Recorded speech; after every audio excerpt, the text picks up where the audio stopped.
Hi, I'm Cash, and welcome back to Cash Talks Football, where I break down all the goals scored in the Premier League. And today we're doing the Spursy against Manchester City, as Manchester City go on to claim themselves another Premier League title, which no one will be shocked about. 1175, whatever it is, yeah. Right, but before we get into the goals, I'm actually going to show you a bit of this breakdown of Spursy passing the ball out of the back and making massive mistakes here. And, so years ago when we were playing against certain coaches, they're trying to play hipster football, and they're passing the ball out of the back, and we'd high pressure them and steal the ball off and smash them in the goal, right? That's exactly what's happening here. Spursy are trying to play hipster football, pass the ball out of the back, and Man City, they don't score this time, but they get a shot off. And I want to show you something that's massively important here, right? Look at all of that space for them to play the ball into, and they are not doing it.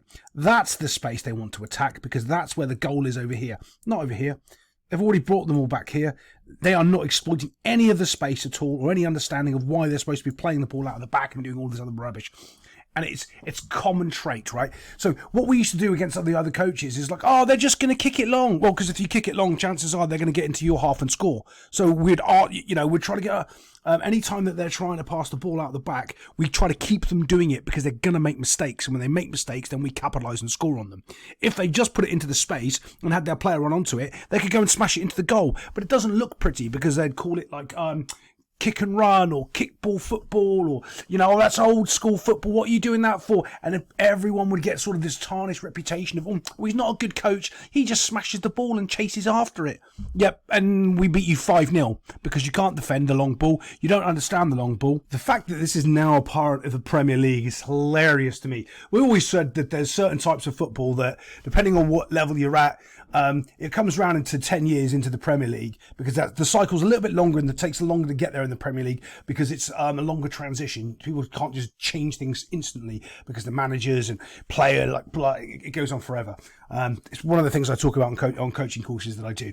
But the fact that this space is not getting exploited by a simple ball, because let's just count the players. We've got 1, 2, 3, 4, 5, 6, 7, 8 Man City players. So 9 the goalkeeper, 10 they'll have one over here, and 11 they'll have one just on the left back. That's it. But they've got nobody here. And clearly this guy can just make a run into that space and just test them every single time. Now here's the important part.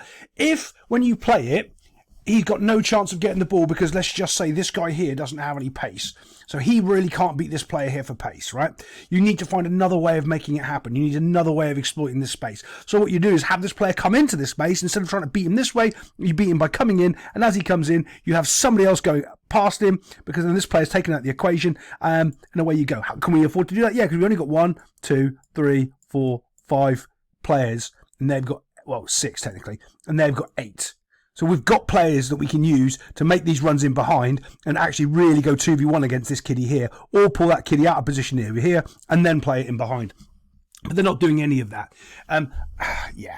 But slowly or surely they're going to be, they're not going to be found out doing it, because teams just don't react to it. You can just see it in real time. They just don't understand, okay, we can just put a through ball through here or put it into this pocket of space. They're just not doing it. But let's get on to the goals. So if you've ever seen any of my technical breakdowns of Man City goals, you probably understand that I know a little bit more about this team than all the other teams, because they play a specific, I get told off by my missus for that all the time, way of playing. And there's a reason that they do this, and I know why they do this and how they do it, because I've done all their coaching rubbish. So they're looking to play the ball into this little half space here. We can see that half space. We can see the runners here. So this player here has to be going with Kevin De Bruyne. That has to happen, right? To stop this transition here. Watch this player as this ball's played. Does he go with the player? Bearing in mind, if we're thinking about it defensively, right, you've got to go with the player that's in front of you. So he's marking no one because there's no one there. He's marking, he's supposed to be getting close to this ball, but he's not. He's marking, Kevin De Bruyne. He's marking, no one because there's no one in front of him. He's marking Haaland, right? That's how it's supposed to go. Now, you can argue that this guy's supposed to be marking Haaland, but he can't, because Haaland's behind him. So either he has to take 2 steps back because this guy calls him, or this guy has to mark Haaland. Right, let's just move it forward and see what happens. Bosh, as we move, look at this guy. He stands still and doesn't go with the runner, trying to play some cute offsidey thingy, don't know. And this is, again, another problem that's happening over and over, and not just in the Premier League, in football all over, where people are trying to play these offside traps and all this, instead of just playing the game. Go with your runner. Do the simple thing. Do the right thing, and they don't score here. All he has to do is track Kevin De Bruyne here, and they don't score. All he has to do is track Erling Haaland. Now, let's just talk about Haaland for a second, because apparently he's not a bad striker. This guy thinks he's awful because he's just left him unmarked in the penalty box. This guy doesn't think he's important because he's not marking him in the penalty box, and this guy's not thinking he's important. Yeah, brilliant. As the ball goes across, now you can see he's made his run in behind. He's perfectly onside, and all they want to do is just put it across the 6-yard box and have someone tap it in. And they've left Kevin De Bruyne completely and utterly unmarked. When this ball comes across, it's just a simple tap in because, of course, no one's bothered to do any marking, no one bothered to track the runner, and yes, it's that simple. And players switch off, they make their simple mistakes, and then Man City get themselves a simple goal. Let's get on to the penalty decision. Okay, so I want to talk about this before we get on the penalty. I want to talk about this coming together here with the keeper and the Spursy player. 1, 2, 3, 4, 5, 6, 7, 8 players, all with their hands up, acting like babies. It's a coming together. It's a challenge. Is it a foul? Yeah. But he's entitled to go for the ball. Why have 8 of you up in arms about your goalkeeper coming? It's football. It's a challenge.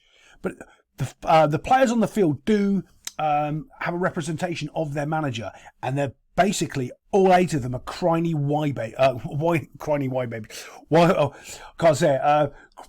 crybabies. That's the one I'm looking for. And that's what you can see with the representation there of the way that they're acting. Yes, it's a challenge, but come on, doesn't need 8 of you to scream, oh, look, he's got hit by... Yeah, we all know. And not only that, the Spursy player sits there and sort of, asks the keeper, is he all right, mate? Doesn't get up and go, oh, yeah. It's just football. It's just a coming together. And what it really shows is the modern game, they're all turned into a bunch of crybabies. And, they need to just do better.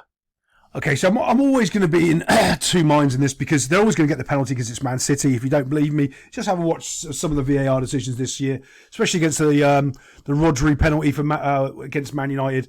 Clearly not a penalty. But Doku's solved this here. He's done a nice little dive to get this penalty. And you've got to say this, it's not bad, but unless you've really played the game or you know it at a high level, you won't see what I'm talking about. So as this goes in here, he knows that leg's gone over there. He may have touched the ball right there. So it's not really a foul. But then what Doku does is he sells it to the ref. He goes over, leaves his foot down, doesn't move, falls over and gets himself the pen. And Haaland steps up and does what Haaland does. Gets himself a goal. Ptosh. He doesn't get double points because he didn't use sound effects. And other than that, I'll see you next time on Cash Talks Football.